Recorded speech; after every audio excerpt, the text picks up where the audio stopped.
10वां अध्याय श्री कृष्ण का द्वारका गमन।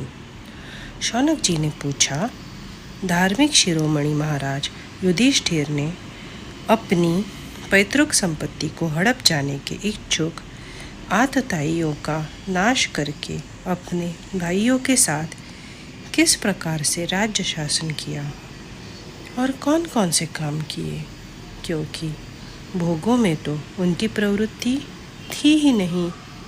संपूर्ण सृष्टि को उज्जीवित करने वाले भगवान श्री हरि परस्पर की कलहाग्नि से दग्ध कुरुवंश को पुनः अंकुरित कर और युधिष्ठिर को उनके राज सिंहासन पर बैठाकर बहुत प्रसन्न हुए। भीष्म पितामह और भगवान श्री कृष्ण के उपदेशों के श्रवण से उनके अंतःकरण में विज्ञान का उदय हुआ और भ्रांति मिट गई। भगवान के आश्रय में रहकर वे समुद्र पर्यंत सारी पृथ्वी का इंद्र के समान शासन करने लगे। भीमसेन आदि उनके भाई पूर्ण रूप से उनकी आज्ञाओं का पालन करते थे। युधिष्ठिर के राज्य में आवश्यकतानुसार यथेष्ट वर्षा होती थी। पृथ्वी में समस्त अभीष्ट वस्तुएं पैदा होती थी।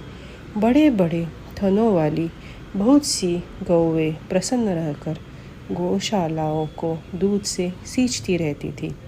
नदियाँ, समुद्र, पर्वत, वनस्पति, लताएं और औषधियाँ प्रत्येक ऋतु में यथेष्ट रूप से अपनी अपनी वस्तुएं राजा को देती थी। अजातशत्रु महाराज युधिष्ठिर के राज्य में किसी प्राणी को कभी भी आदि व्याधि अथवा दैविक, भौतिक और आत्मिक क्लेश नहीं होते थे। अपने बंधुओं का शोक मिटाने के लिए और अपनी बहन सुभद्रा की प्रसन्नता के लिए भगवान श्री कृष्ण कई महीनों तक हस्तिनापुर में ही रहे। फिर जब उन्होंने राजा युधिष्ठिर से द्वारका जाने की अनुमति मांगी, तब राजा ने उन्हें अपने हृदय से लगाकर स्वीकृति दे दी। भगवान उनको प्रणाम करके रथ पर सवार हुए। कुछ लोगों ने उनका आलिंगन किया और कुछ ने प्रणाम। उस समय सुभद्रा, द्रौपदी, कुंती, उत्तरा, गांधारी, धृतराष्ट्र, युयुत्सु, कृपाचार्य, नकुल, सहदेव, भीमसेन, धौम्य और सत्यवती आदि सब मूर्छित से हो गए। वे शांगपाणी श्री कृष्ण का विरह नहीं सह सके। भगवत भक्त सत्पुरुषों के संग से जिसका दुसंग छूट गया है, वह विचारशील पुरुष भगवान के मधुर मनोहर सुयश को एक बार भी सुन लेने पर फिर उसे छोड़ने की कल्पना भी नहीं कर सकता। उन्हीं भगवान के दर्शन तथा स्पर्श से, उनके साथ आलाप करने से तथा साथ ही साथ सोने, उठने, बैठने और भोजन करने से जिनका संपूर्ण हृदय उन्हें समर्पित हो चुका था, वे पांडव भला उनका विरह कैसे सह सकते थे। उनका चित्त द्रवित हो रहा था।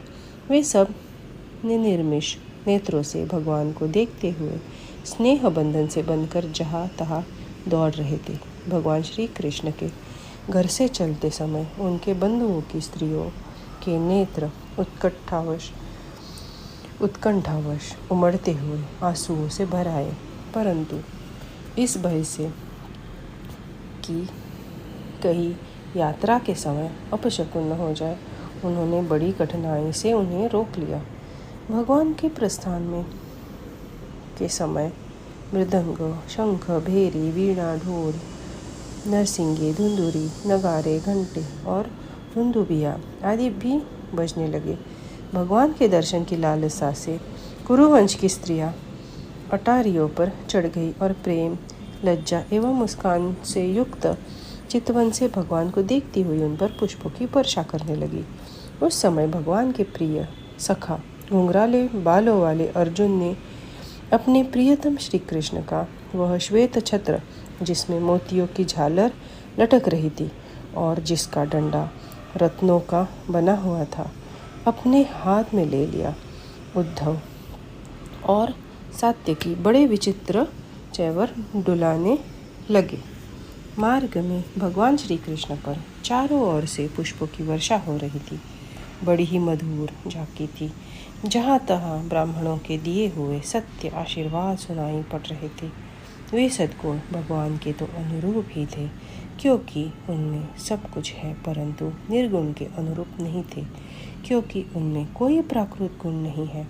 हस्तिनापुर की कुलीन रमणियाँ, जिनका चित्त भगवान श्री कृष्ण में रम गया था, आपस में ऐसी बातें कर रही थी जो सबके कान और मन को आकृष्ट कर रही थी। वे आपस में कह रही थी, सखियों, ये वे ही सनातन परम पुरुष है जो प्रलय के समय अपने अद्वितीय निर्विशेष स्वरूप में स्थित रहते हैं। उस समय सृष्टि के मूल ये तीनों गुण भी नहीं रहते। जगदात्मा ईश्वर में जीव भी लीन हो जाते हैं और महत्त्ववादी समस्त शक्तियाँ अपने कारण अव्यक्त में सो जाती है। उन्होंने ही फिर अपने नाम रूप रहित स्वरूप में नाम रूप के निर्माण की इच्छा की तथा अपनी काल शक्ति से प्रेरित प्रकृति का, जो कि उनके अंशभूत जीवों को मोहित कर लेती है और सृष्टि की रचना में प्रवृत्त रहती है, अनुसरण किया और व्यवहार के लिए वेदादि शास्त्रों की रचना की। इस जगत में जिसके स्वरूप का साक्षात्कार जितेंद्रिय योगी अपने प्राणों को वश में करके भक्ति से प्रफुल्लित निर्मल हृदय में किया करते हैं, ये श्री कृष्ण वही साक्षात परब्रह्म है। वास्तव में इन्हीं की भक्ति से अंतःकरण की पूर्ण शुद्धि हो सकती है, योगादि के द्वारा नहीं।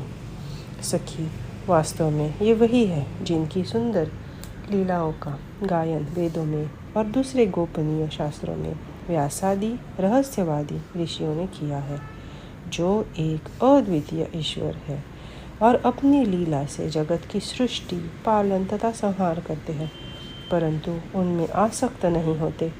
जब तामसी बुद्धि वाले राजा अधर्म से अपना पेट पालने लगते हैं, तब ये ही सत्वगुणों को स्वीकार कर ऐश्वर्य, सत्य, ऋत, दया और यश प्रकट करते हैं और संसार के कल्याण के लिए युग युग में अनेकों अवतार धारण करते हैं। अहो, यह यदुवंश परम प्रशंसनीय है, क्योंकि लक्ष्मीपति पुरुषोत्तम श्री कृष्ण ने जन्म ग्रहण करके इस वंश को सम्मानित किया है। वह पवित्र मधुवन भी अत्यंत धन्य है, जिसे इन्होंने अपने शैशव एवं किशोरावस्था में घूम फिर कर सुशोभित किया है। बड़े हर्ष की बात है कि द्वारका ने स्वर्ग के यश का तिरस्कार करके पृथ्वी के पवित्र यश को बढ़ाया है। क्यों न हो, वहाँ की प्रजा अपने स्वामी भगवान श्री कृष्ण को, जो बड़े प्रेम से मंद मंद मुस्कुराते हुए उन्हें कृपा दृष्टि से देखते हैं, निरंतर निहारती रहती है। सखी, जिनका इन्होंने पानी ग्रहण किया है, उन स्त्रियों ने अवश्य ही व्रत, स्नान, हवन आदि के द्वारा इन परमात्मा की आराधना की होगी, क्योंकि वे बार बार इनकी उस अधर सुधा का पान करती है, जिसके स्मरण मात्र से ही ब्रजबालाएँ आनंद से मूर्छित हो जाया करती थी। ये स्वयंवर में शिशुपाल आदि मत वाले राजाओं का मान मर्दन करके, जिनको अपने बाहुबल से हर लाए थे तथा जिनके पुत्र प्रद्युम्न, सांब, आंब आदि है, वे रुक्मिणी आदि 8 पटरानियाँ और भौमासुर को मारकर लाई हुई जो इनकी हजारों अन्य पत्नियाँ हैं, वे वास्तव में धन्य हैं, क्योंकि इन सभी ने स्वतंत्रता और पतिव्रता से रहित स्त्री जीवन को पवित्र और उज्जवल बना दिया है। इनकी महिमा का वर्णन कोई क्या करे।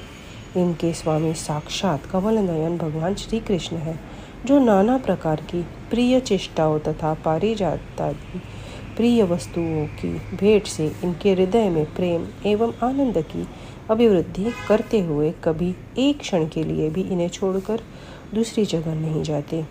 हस्तिनापुर की स्त्रियां इस प्रकार बातचीत कर रही थी कि भगवान श्री कृष्ण मंद मुस्कान और प्रेमपूर्ण चितवन से उनका अभिनंदन करते हुए वहाँ से विदा हो गए।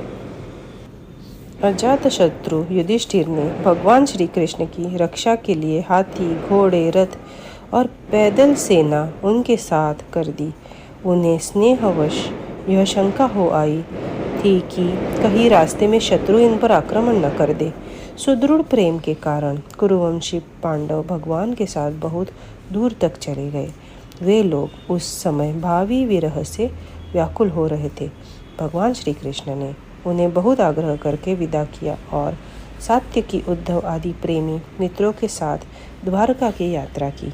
शौनक जी वे कुरुजांगल, पांचाल, शूरसेन, यमुना के तटवर्ती प्रदेश ब्रह्मावर्त, कुरुक्षेत्र, मत्स्य, सारस्वत और मरुधन्व देश को पार करके सौवीर और आभिर देश के पश्चिम आनर्त देश में आए।